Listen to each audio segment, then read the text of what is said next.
I'm going to start with a question on day 219, which is simply this. If you went to the gym once every month, what would you expect your results to be? If you went to the gym once a month, what would you expect your results to be? Like, would you expect an aesthetic change? Would you expect flexibility? Would you expect confidence in how you're carrying yourself? Simple answer to that's no. You have only gone 12 times all year. And what you'd probably find is if you went that little, you'd actually probably be more sore than you would be strong, and you'd be more frustrated than you would be fulfilled from fitness. So now that we've established that, we know that real growth takes consistency. It takes showing up, and it takes daily inputs. Strength, with this gym example, strength's built through repetition, not from random visits.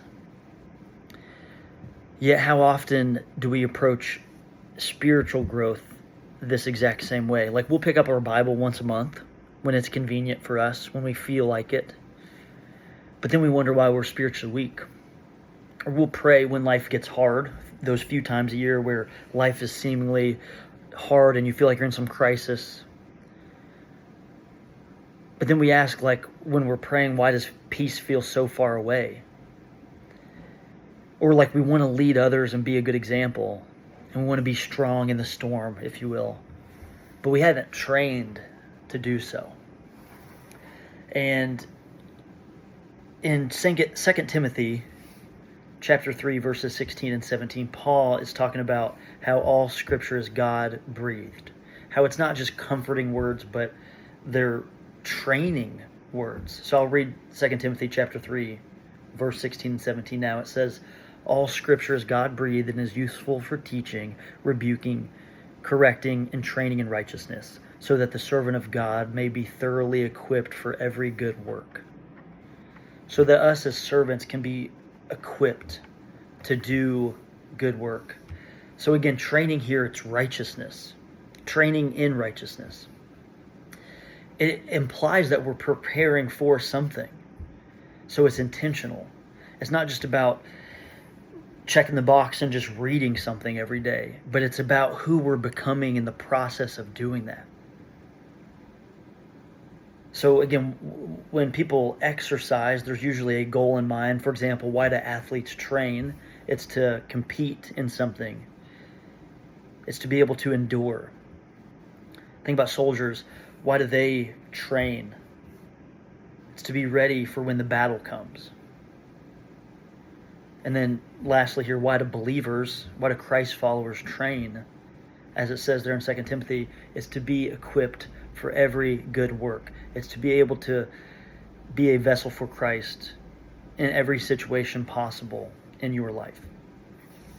And here's the maybe cliche but honest truth in our life is, like, we can't pour into other people if our own cup is empty. And we can't lead others in and to Scripture if we don't know it ourselves. And I certainly know this, is we can't be steady amidst chaos in life if we're not rooted in God.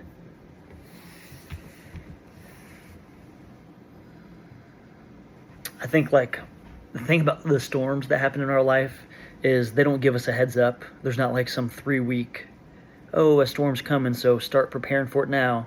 Get that beach body ready. When vacation hits, vacation's in July, so you start training for that in March, and you can kind of build up and exercise up to it. But with the storms in our life, they're going to hit us out of nowhere. So we have to start training now and truly building a foundation now for the trials and the adversity that eventually will come in our life. And we don't know when that's going to be.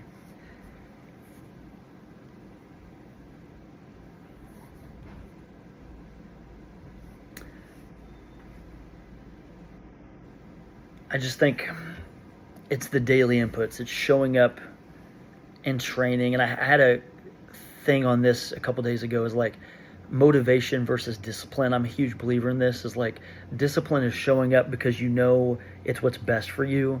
It doesn't always mean that you feel like it. And if I could teach anything to like someone that's young or someone that's trying to pursue something that's difficult, It's like when you don't feel like it and the motivation is lacking, that's when the discipline carries you through. And you might wake up and be like, man, I've got a headache for the second day in a row, or I'm not feeling it this week. You can insert any excuse. And if you don't have truly the discipline to back it up, then you will certainly fall off track. I just can't express that enough. Is someone looks at someone like David Goggins or Jocko Willink and says, man, those guys just must be the most motivated people in the world. I guarantee you they do not feel like going for those early morning runs or waking up at 4 a.m. every single day. They don't.